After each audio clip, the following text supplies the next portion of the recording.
اس سلسلے میں ایک ویڈیو سوشل میڈیا پر وائرل ہے جس میں مذکورہ شخص کو ہجوم کے درمیان کیچڑ میں گھٹنوں کے بل بیٹھے دکھایا جا سکتا ہے اور وہ رحم کی بھیک مانگ رہا ہے۔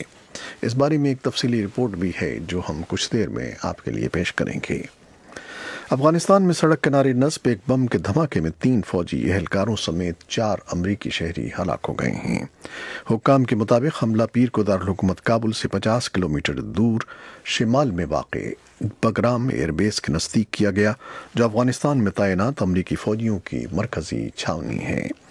افغانستان میں تعینات امریکی مشن نے ایک بیان میں کہا ہے کہ دھماکہ ایک فوجی قافلے پر کیا گیا تھا جس میں امریکی فوج کے 3 اہلکار اور ایک کانٹریکٹر ہلاک اور 3 افراد زخمی ہوئے۔ بیان کے مطابق زخمی اہلکاروں کو طبی امداد کے لیے بیرون ملک منتقل کر دیا گیا ہے۔ حملے کی ذمہ داری طالبان نے قبول کی ہے۔ طالبان نے اپنے ایک بیان میں دعویٰ کیا ہے کہ دھماکہ خود کش حملے کا نتیجہ تھا جس کے دوران ان کے ایک بمبار نے بارود سے بھری گاڑی نیٹو کے اڈے کے قریب ٹکرا دی۔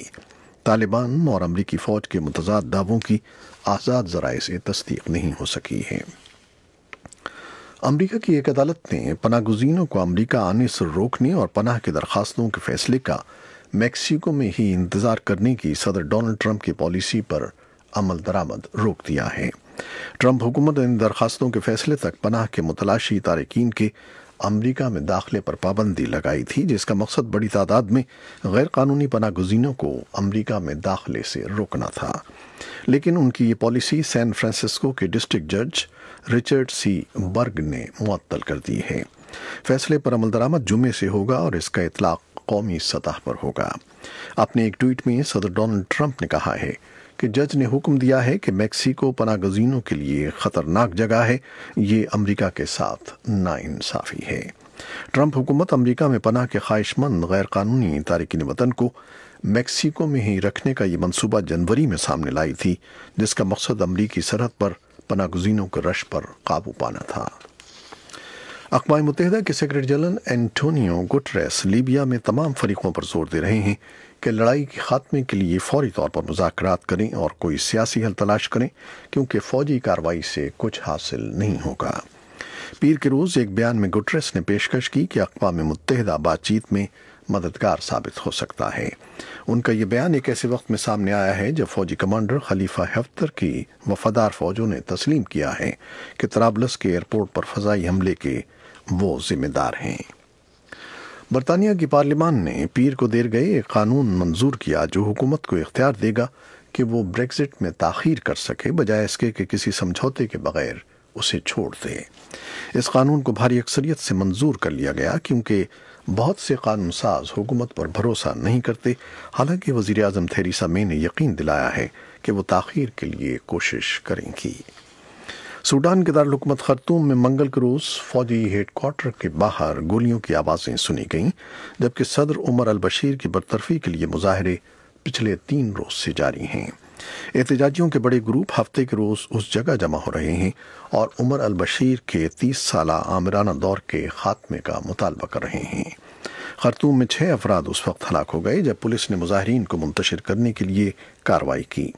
صدر بشیر نے 22 فروری کو ملک بھر میں ایمرجنسی نافذ کر دی تھی تاکہ مظاہروں کو دبایا جا سکے، جبکہ اس سے پہلے پکڑ دھکڑ کی ابتدائی کارروائیاں ناکام ہو گئی تھیں۔ الجزائر کی پارلیمنٹ نے سابق صدر عبدالعزیز بوتفلیقہ کی جگہ عبوری سربراہ نامزد کر دیا ہے۔ جمہوریت نواز مظاہروں کے بعد پچھلے ہفتے بوتفلیقہ نے استعفیٰ دے دیا تھا۔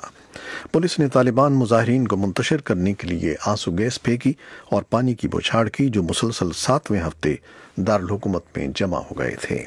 اس احتجاجی تحریک نے، جس نے 2 عشروں تک اقتدار میں رہنے والے لیڈر کو استعفے پر مجبور کر دیا تھا، تمام سیاسی حکمرانوں کی برطرفی کا مطالبہ کر رہے ہیں، جن میں نئے عبوری صدر عبدالقادر بن صالح بھی شامل ہیں، جو بوتفلیقہ اور پارلیمنٹ کے ایوان بالا کے لیڈر کے قریبی اتحادی سمجھے جاتے ہیں۔ اسرائیل میں منگل کے روز پارلیمانی انتخابات کے لیے ووٹنگ ہو رہی ہے۔ وزیر اعظم نیتن یاہو کو اپنا اقتدار بچانے کے لیے سابق فوجی سربراہ بینی گینٹس سے سخت مقابلہ درپیش ہے۔ ووٹنگ سے قبل ہونے والے جائزوں سے ظاہر ہوتا ہے کہ نیتن یاہو کی لیکود پارٹی اور گینز کی بلیو اینڈ وائٹ پارٹی کو 120 نشستوں والے پارلیمنٹ میں برابر کی نشستیں حاصل ہیں۔ اگر ایسا ہوتا ہے تو 69 سالہ نیتن یاہو دائیں بازو کی چھوٹی جماعتوں کو ساتھ ملا کر 5ویں مرتبہ اقتدار حاصل کرنے میں کامیاب ہو جائیں گے۔ یہ تھیں وہ خبریں جو فیس بک لائیو پر ہم نے آپ کے لیے پیش کیں۔ ویب سائٹ اور ریڈیو پر ہمارا یہ 1 گھنٹے کا نیوز شو جاری ہے، ہمارے ساتھ رہیے گا۔ فیس بک لائیو سے اجازت لیتے ہیں، اللہ حافظ۔